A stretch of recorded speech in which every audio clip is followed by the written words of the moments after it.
құрбыларымды, достарымды мен ақыретте, жәннатта бірге көргім келеді. Сол себепті мен бүгін діни сұрақтар дайындап келдім.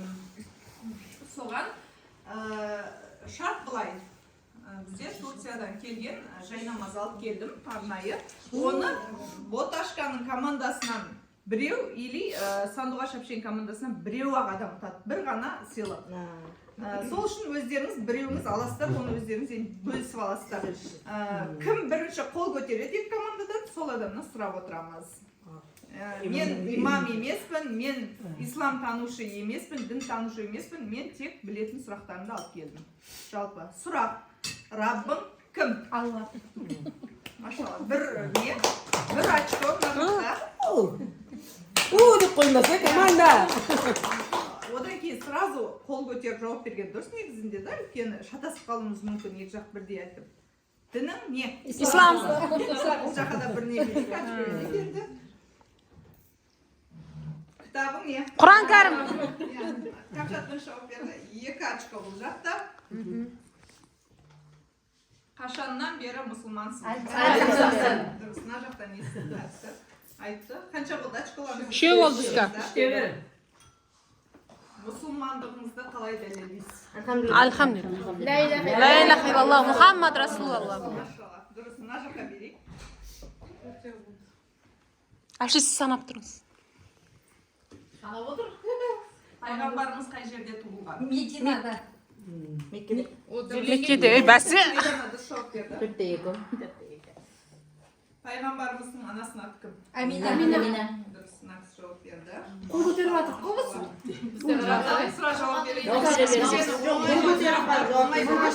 Тез айтылып қояды да, тез айтылып қояды. Қол көтеріп айта берсей. Пайғамбарымыздың әкесінің аты? Омар. Нұх. Жоқ, ол емес. Ол емес. Иса. Ол емес. Аты қиын. Мен оқып жүрмін ғой, бірақ ұмытып қалдым ше. Басарбын айтып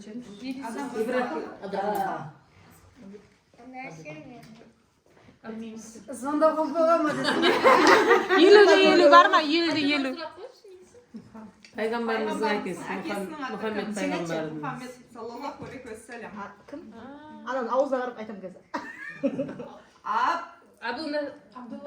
Абдулла. Сіз ғой есептеледі ғой. Пайғамбарымыздың ең алғашқы әйелінің аты? Хадиша.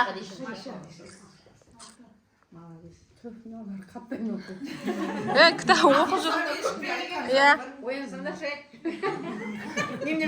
Давайте. Алланың соңғы елшісі саллаллаху алейхи уассалям Мұхаммед пайғамбарымызға қанша жасында пайғамбар?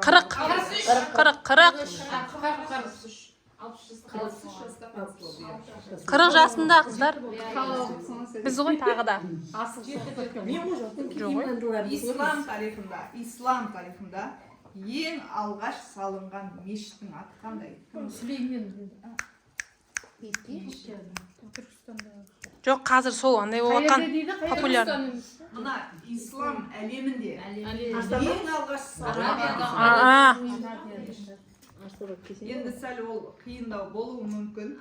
Ол біліп жүріңіздер, білмегендеріңіз Құба мешіті болады. Құба. Мен сіздер айтсын деп айтпай тұрмын ше.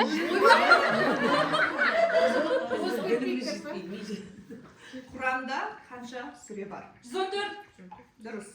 114 сүре бар, я. Келесі сұрағымыз, Құранда қанша пара бар? 14. 99. Біріншінің ортасында да. А? 30 пара ма? 30 пара бар. Біліп жүрексіз мен. Чечилікті қайдан алар? Макияжыңға, шашыңды қарамау деген. Қыздар, сіздегі ауыз сұрақты балды деген жаққа. 2 бал беріңдер. Келесі. Ең алғаш түскен сүре, қай сүре? Фатиха. Ықылас. Жоқ, ең күштісі Фатиха деп айтады да, бірақ білмедім. Таңғы бесте қайсы оқиды? Намаз ғой ол. Азын оқитын бамдат. Адам басталады. Төрт әріп. Али ма? Аллах сүресі. Аллах. Естеріңізде болсын. Мен айттым. Ең оңай сұрақ. Кім бірінші жауап береді, очко сол жаққа кетеді. Құран қай сүремен басталады? Фатиха? Дұрыс. Мен айттым ғой. Мен басым. Жоқ, айттым ғой, қыздар. Тыныш. Айдана мен Камшат таласып тұр. Шарты бар. Фатиха сүресін айтыңыздар. Ал айтал. Саған бер, жол бердім, айтам. Жоқ, Ормасыз айтпесе болады. Қалай басталушы еді, дайындалған кезде командадан шығып білетін біреу айтып береді деп дайындалған. Мен білем. Жоқ, сен айтсам, жол беріп тұрмын. Или кім біледі? Мен айтам, сен айт. Сен айта бер.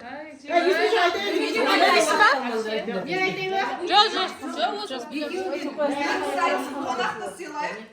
Осы кісі айтсын. Бисмиллахир-рахманир-рахим.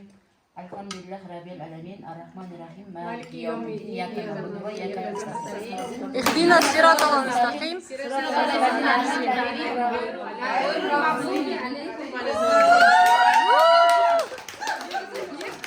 Ол сендер ұттыңдар деген сөз емес, просто біз бірге сөйлейміз. Соңғы оңай сұрақ, одан кейін екі сұрақ бар тақта. Жетті оқыт. Ең оңай сұрақ. Жоқ, есік жемен жоқ қой. Күніне неше уақыт намаз оқиды? 5.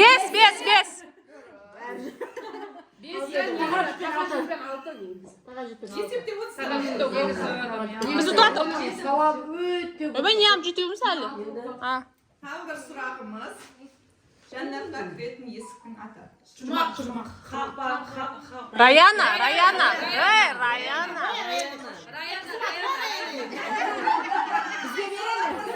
Жоқ, болды.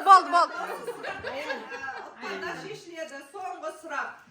Жәннаттың ең төріндегі не? Жәннаттың ең төріндегі ненің мынандай. Не дейді мынандай?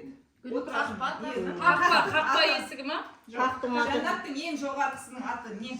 Фирдаус жәннат. Дұрыс. Бірақ тең болып қалды.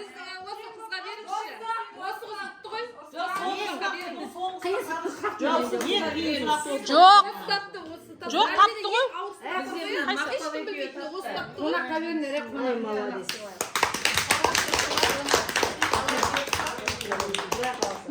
Өз күйеуі де осындай жолда жүрген кісі. Ана, күйеуінен шығады ау демес.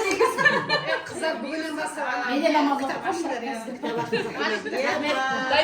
Барлықтарыңызға Фирдаус жәннатын нәсіп етсін Алла. Жайнамаз деген өте пәс жерде тұрған нәрсе болғанымен, бұл биікте болмаса да бұның үстіне шығу өте қиын. Шыға алмайды көп адам. Енді Алла сізге нәсіп еткен екен, сіз осы жайнамаздың үстінде тұрып, Аллаға құлшылық еткеніңізді мен тілеймін.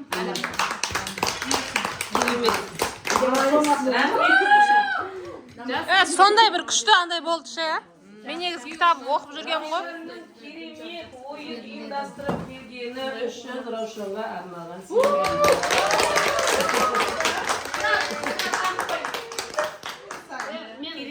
Рұқсат сұрайыншы,